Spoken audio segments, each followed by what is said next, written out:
He made the boss call and was like, listen, I do not want you endorsing Kamala Harris because the current administration is doing a in Gaza. I am with Jeff Bezos. Like, I'm with us all the way.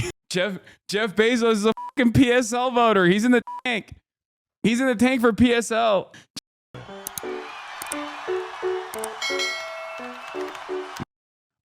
So that's something to consider. That's definitely something you have to consider. The New York Times CNN poll finds Harris and Trump tied nationally at 48-48. Since the last poll, Trump has gained 2 points. Harris has lost 1. That's bad news. But note this for the final stretch. 15% are still not fully decided, and Harris leads with them. Come on, man. That's like, I think that's got to be fake, right? Like, that's crazy. All right, WAPO, alongside with Los Angeles Times, has decided not to endorse a candidate. And by that, I mean they've decided not to endorse Kamala Harris. This is now the second major newspaper that got the boss call. Another billionaire made the boss call and was like, nope, you're not doing it. An endorsement of Harris had been drafted by Post editorial page staffers, but had yet to be published, according to the two sources briefed on the sequence of events who spoke on the condition of anonymity because they were not authorized to speak publicly. The decision not to publish was made by the Post owner, Amazon founder Jeff Bezos, according to the same sources. And now the WAPO editor has resigned. Scoop, Washington Post editor-at-large Robert Kagan confirms to me that he resigned from the Post following today's decision not to endorse in the presidential race. I want to say something here, okay? This is hollow. Okay. First of all, fuck Jeff Bezos, even though he's my boss technically. Okay. No respect, Jeff Bezos, but like, come on. That's number one. Number two. Okay. Number two. These, like, what are we doing? What are we doing in this country where billionaires could just be like a major distributed newspaper and its editorial team have no control over their own shit? Okay. That's crazy. Like, how does not a single person, how do you not look at this and go, what the fuck is happening? You got Elon Musk that owns Twitter and is using Twitter to make it Stormfront, okay? You got fucking Jeff Bezos being like, nah, Washington Post, you can't endorse Kamala Harris. Like Kamala Harris, okay? Not a fan. You guys know this. But how the fuck, like, how is this a thing? How is nobody going, this seems kind of weird to me that, like, the editorial team cannot make this decision. A billionaire can make the fucking boss call like this. This shit pisses me off. Okay? What the hell? This is Gilded Age shit. This is straight up Gilded Age shit. Now, the third thing I want to say is that these guys in the editorial team are fucking cowards. Okay? Sorry. I know a lot of the wonderful journalists that work under your reign at the editorial team at Washington Post, Los Angeles Times as well. These guys only resign when the fucking boss call is made because you can't endorse Kamala Harris. That's time for resignation. You didn't have any issues whatsoever with the direction of the paper at all up until this moment. 12 months of genocide. I know for a fucking fact that the news teams and the editorial team is almost entirely at odds with the coverage on Israel. Like, almost always. Okay? Every single place you go, it's the same shit. Every single news outlet right now has the exact same problem. Your fucking journalists are like, bro, I'm seeing something and I want to write about it. This is insane. The editorial team is like, nah, it's fine. Don't write it. Or they're looking at it and they're going, let's massage this a little bit. Okay. Keep in mind that in 2020, when Bernie said that the Washington Post was biased against him, he got dragged through the mud. But I guess that wasn't a ridiculous proposition after all. Yeah, of course. LA Times union response. Comments are sad because the union saying don't cancel your sub and libs are saying no. Yeah, democracy dies in the darkness is pretty funny because, like, it is. Okay. It is dying in the darkness. I guess we're in the darkness. Here's the last time Jeff Bezos tweeted. Our former president showed tremendous grace and courage under literal fire tonight.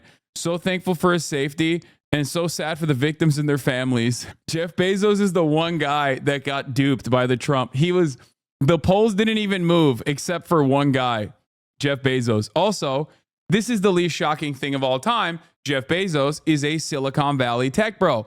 All of those Silicon Valley tech bros are so firmly committed to Donald Trump right now. When I tell you this, I'm telling you, dude, they are so far up Donald Trump's asshole that they're peeking out of his fucking mouth. They got E. coli from the goddamn McDonald's fries that Donald Trump was cooking up.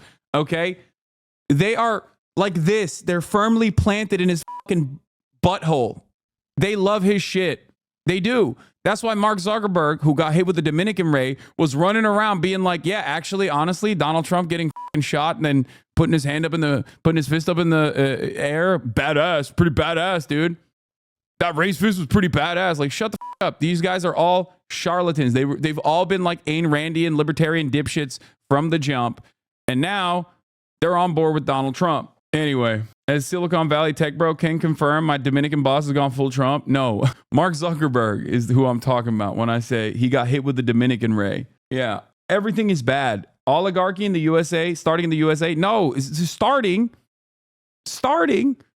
is here. It's been here, man. When was it not here? There has not been a moment where oligarchy wasn't here, okay? What do you mean starting?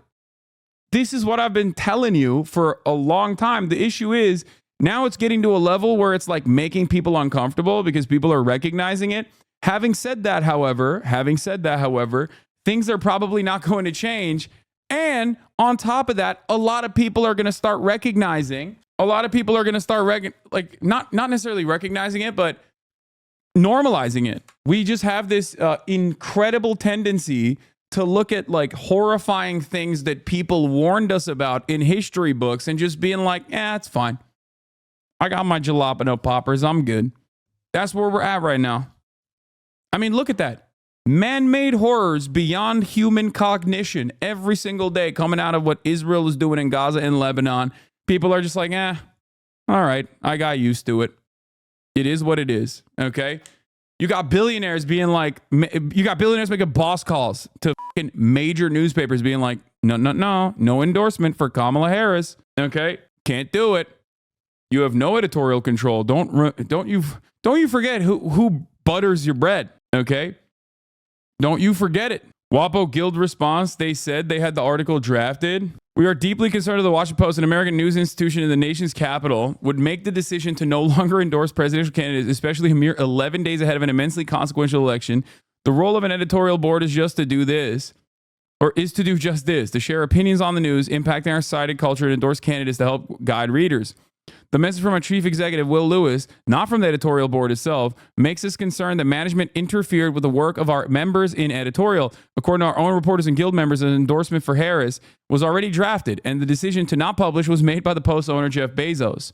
We are already seeing cancellations from once loyal readers. This decision undercuts the work of our members at a time when we should be building our readers' trust, not losing it. Yeah. Jeff Bezos actually made the boss call because he was like, I don't think you can endorse genocide. Okay. That's what he did. He made the boss call and was like, listen, I do not want you endorsing Kamala Harris because the current administration is doing it in Gaza. I am with Jeff Bezos. Like, I'm with us all the way. Jeff Bezos is a fucking PSL voter. He's in the tank. He's in the tank for PSL. Jeff Bezos would be like, I like Jill Stein, actually, because of her consistent support for the humanity of Palestinians. Yesterday, a liberal told me, I can see how you would think genocide comes with the package. I proceeded to tell her that genocide has been a part of the package since the beginning of capitalism. You think we'd learn by now? To which she just replied, that's just it. We can't learn. Shaking my head. It's not necessarily that we can't learn. It's just that, I don't know. The entire system is designed to get you to stop. The entire system is designed to get you to stop from thinking about these sorts of things. You'd go crazy, I think, if you were to constantly have to deal with like all of the awful shit that we do on a regular basis.